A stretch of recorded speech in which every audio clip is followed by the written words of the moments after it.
Hi, my name is Steve, and this is my review for the PS3 exclusive White Knight Chronicles. The first thing you get to do in the game is create a companion for the main character. The character you create isn't the protagonist like in many other games. No, he or she is a silent partner that wanders around with Leonard for the whole single-player experience. While some of the battles require specific characters to fight, for the majority of the game I was able to use the change character option to play as my custom avatar the whole way through. The lands that you get to explore are vast. I mean, they're huge. It could take 10 minutes to sprint from one corner of a map to another. The PS3 seems to run the game pretty well, and they added quite a few details to the landscape, but overall the graphics seem outdated. There's a severe lack of post-processing filters that make the flaws in the environment stand out, but I still enjoy the lush green fields and the sand waterfalls. The final area has some beautiful scenic views, and the game provides you with a camera so that you can take screenshots and upload them to your GeoNet profile. I'll talk about GeoNet later on. But for now, let's discuss some of the more head-scratching moments I had as I played through the game. Your custom avatar is what you use when you want to hop online to play quests with others. Now, how do you do that? There are several ways. One, as you play through the single-player story, you can buy online quests through the guild stores. More quests unlock as you get a higher guild ranking from completing those quests. Then you can go to your world map, select a quest, and it will give you the option of playing solo or multiplayer. This will automatically search for another player who is hosting the exact same quest. The second option is to go online and start a Georama town, but you'll notice that not a lot of people will join your town. So how do you get people to join your town? The only way is to post a message in the in-game forum describing what kinds of quests you will be hosting.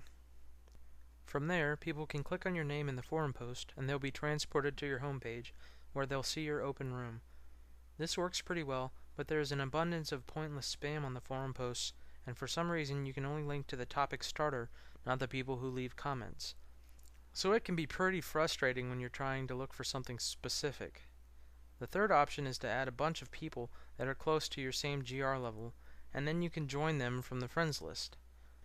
The problem with finding people is that there's no big server list to skim through.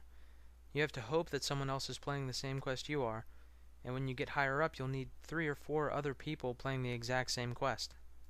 The other major online feature that was a huge draw for me is the Georama. This is a custom town that you can build.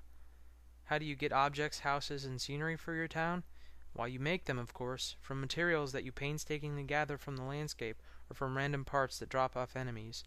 This happened to be the biggest selling point for me because I'm a huge SimCity fan. So anything that involves building or editing just suckers me out of all my cash. Which this game most certainly did. I found myself shelling out more and more real money so that I could have all of the pieces I wanted for my town. Yes, you can purchase virtual items for this game similar to the PlayStation Home venture. Some of these are reasonable, like 99 cents for 10 palm trees, and others are not so reasonable.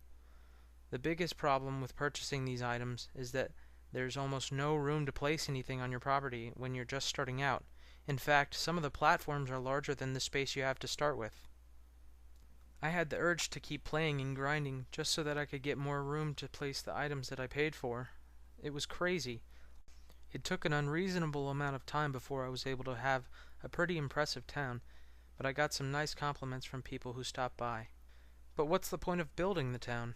After you unlock the GeoNet from the single-player game, which is fairly early on, you start to see people with yellow signs above their heads, indicating that you can recruit them into your own town. A large quantity of the townspeople from the single-player game can move into your town, and you can show off your collection of NPCs online. Now, each town person has a set of statistics and a job, like chef, warrior, mage, miner, etc. When you build houses for your town, you can place 2 to 3 people in the house. The first person becomes a foreman, and the additional people work for that person. If you have 3 mages living in the same house, then the materials that your town's item store sells will actually change. Decorations that you place in the town have stats as well, and the NPCs will even interact with them. If you place a mage practice dummy down and you have mages living in your town, then you may pop in and see a mage firing away at the dummy. Also, talking to the NPCs will sometimes result in giving you some of their extra materials. And some of the decorations that you place in the town can produce materials as well, but you have to have an NPC to interact with it. If you have a bunch of stones lying around, but no miners, then you won't get any materials from them. Thanks to Level 5's thoughtful ingenuity, This level of complexity really raises the bar for how an RPG should be presented. After beating the game, you get a new option to play through the story again with Plus New Game. A lot of RPGs have done this in the past, like the Diablo series, where it has different difficulty settings. This is nothing like that. No, you actually get to wander through the single-player game again, but all of the enemies are still weaklings. Some of the treasure chests will produce some awesome higher-end items, which is the only real reason to drag yourself through this mode. But it makes me wonder what they were thinking here. I mean, how hard is it to add some extra hit points to the enemies and make them hit a little harder? Doesn't seem that tough to just change a few variables and give the player a good way to get experience. No, you have to play through this mess, run by all the weak enemies, get the chests, fight the bosses again, skip the cutscenes, and grind to the finish in about 5 to 6 wasted hours. Only then can you say you've truly beaten White Knight Chronicles. Oh yes. Once you get to Guild Rank 7, you start to get new sets of quests, but they're just the same quests as before with much higher difficulty settings. This time the difficulty correctly matches the level at which you're playing. As I grinded my way for several days, doing the same quest over and over, I finally hit Guild Rank 9, and I upgraded my beautiful town to Georama Rank 7. I looked at the next rank and it said I needed Guild Rank 13. 13? I didn't even know it went past level 10, but now I have to get 4 more levels just to upgrade my town? It took forever just to get from 8 to 9. It would be fine if there was a more interesting way to level up guild ranks, but the only way to do it is to do these quests. I'll be honest, a lot of the quests have different twists to them, with hidden Easter eggs that give them different bosses or different endings, but for the most part, they take about 15 to 30 minutes to complete, and you get the same amount of points from doing the quests that only take 5 to 6 minutes. Most people have figured this out, so there's only one quest that everyone does. This is why the game would benefit from having a list of all open games, instead of only listing quests from the 12 maximum people in your town. Which is why you have to rely on the message board, which is riddled with pointless conversation. It comes full circle. So now it comes down to the final question. Is it fun to play? I haven't talked about the combat yet, but the social aspects of GeoNet definitely ease the tension of grinding quests. But I still can't force myself to play more than a few quests before shutting it off again. The major flaw with this game isn't the combat itself, it's the lack of unique characters. They have 8 skill trees you can learn from: divine magic, swords, longswords, bows, elemental magic, spears, staffs, and axes.